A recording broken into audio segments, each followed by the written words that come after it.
All right, I want to show you how to create a database and then create tables and fields. So I'm using XAMPP here. So first thing you want to do is make sure MySQL is running. Mine's already running, but you might have to hit the start button to start it up.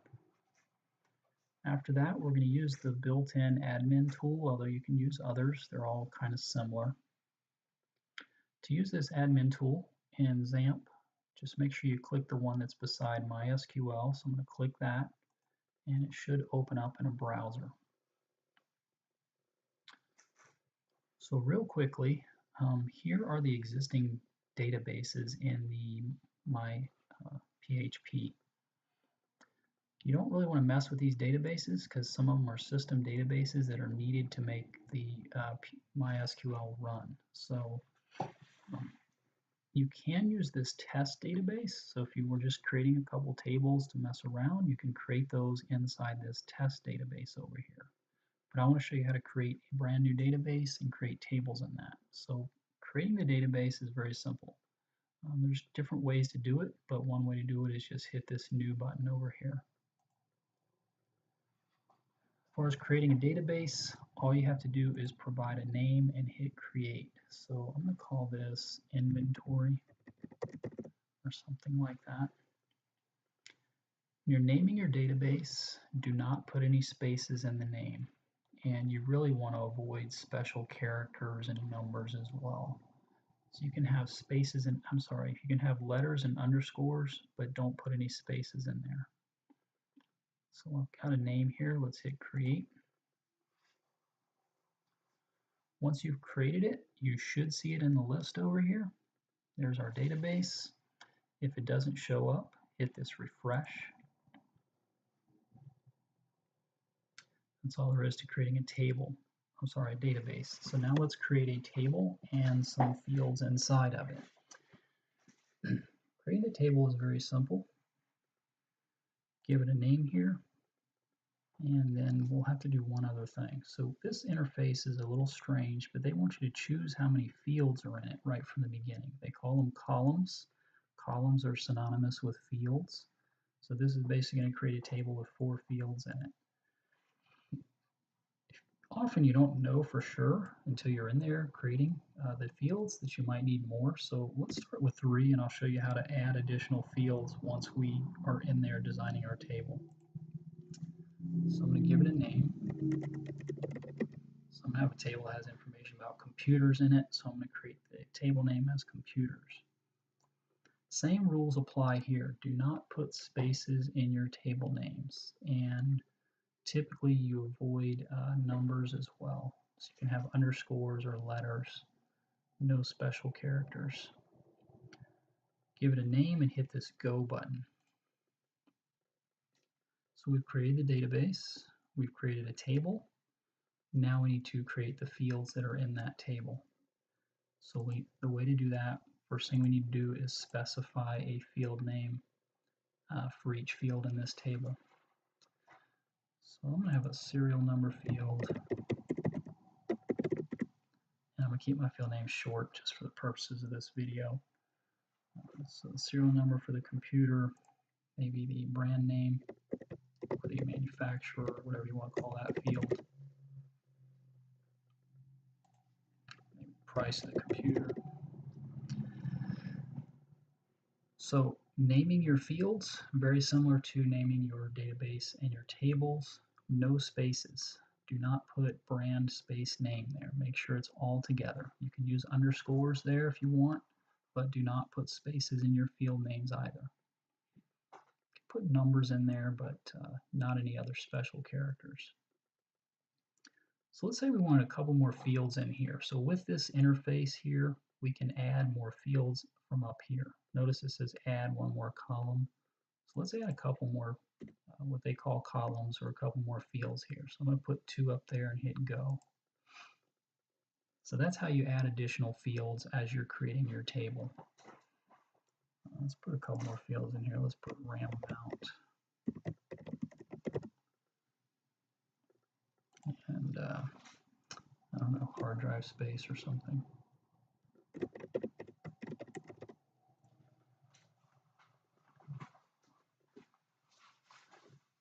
So once you've named your fields, there's two more things you need to do when you're creating your table. So these next two things are very important to properly creating a table and laying it out.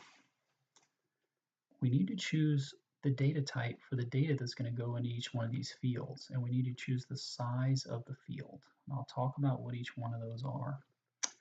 So here are the most common data types that we'll be using, and they're very common in database. I just want to talk briefly about each one.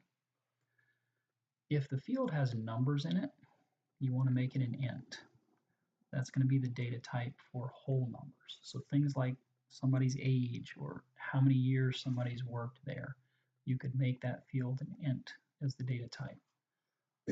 The other numeric data type, if it has decimals, you would make it a decimal. So int is for whole numbers, decimal would be for any other numeric data that might have decimals, like somebody's salary, or in this case, the price of the computer.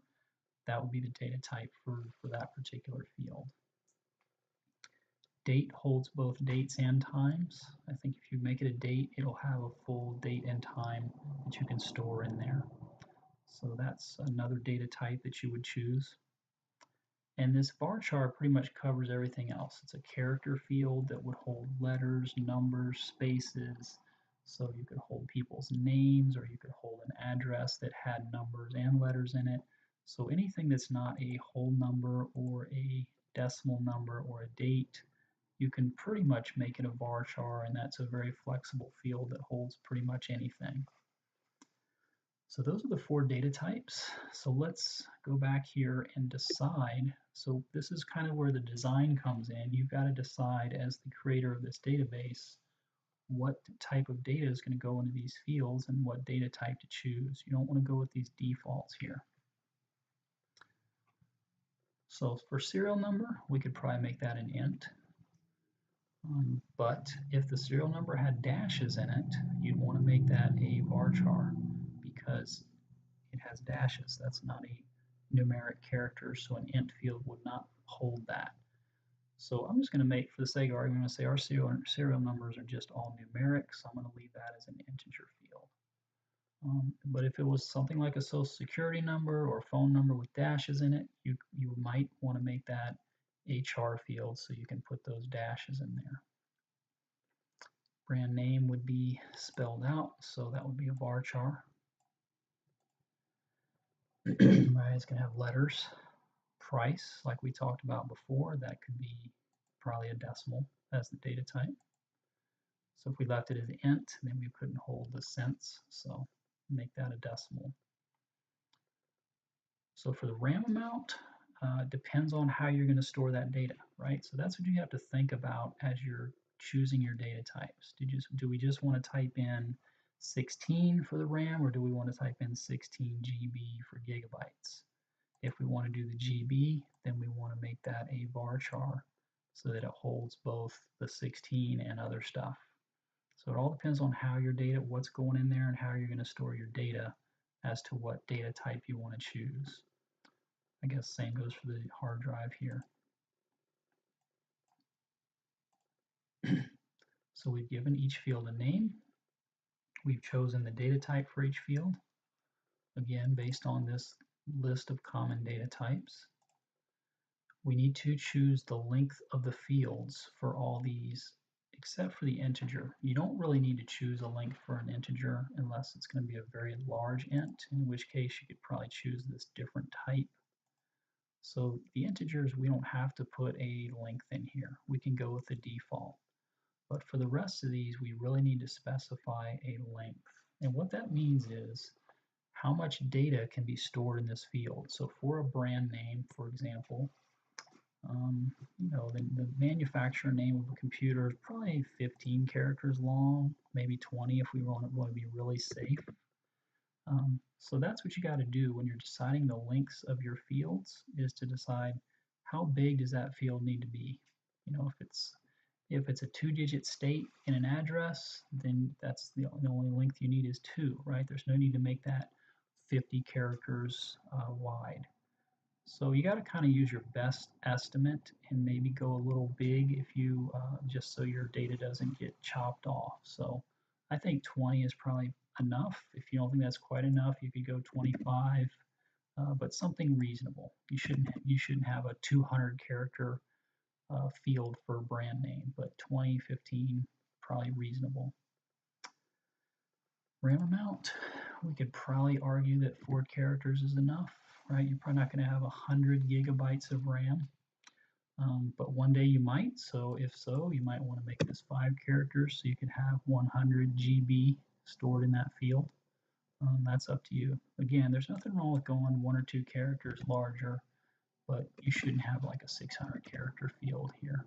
So something reasonable for the size of the data that's going to be stored in that field. So I'll go 6 on this one too. The decimal size is a little tricky, so let me talk about that. We need to put 2 numbers in here. The total length of the field, or the total size, and then the number of decimal points. Here's how that works. If I do 7, 2, that's the format you're going to put it in as. What that's saying is 7 total characters, including the decimal, can fit in this field, and it'll be 2 decimal places. So if this was some type of scientific thing and we needed 4 decimals, we would put comma 4 as the number of decimal places. So whatever comes after that comma is going to be how many decimal places are stored in this field. So most of the time it's going to be 2.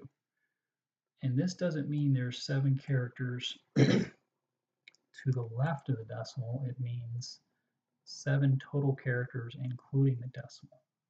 So this will hold 7 characters, 2 of which are going to be a decimal. That's what that 7, 2 means there.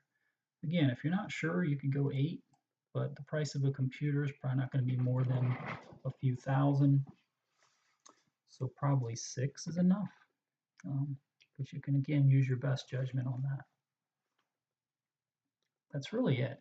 We've named our fields, we've chosen a data type for each, and we've chosen a size for each. Again, integers you can usually leave blank. So once you've done those 3 things, you can go ahead and save your table, which there's a button down here for that. So we've done all those things, just hit save.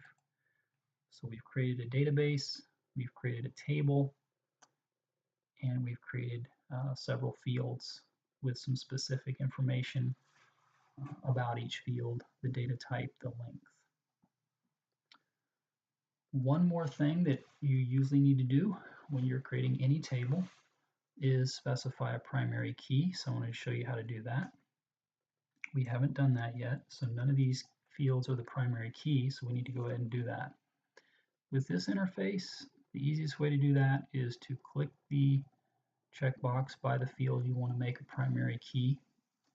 So I'm going to say, okay, serial number will be our primary key here. I'm going to check that box, hit this primary button down here.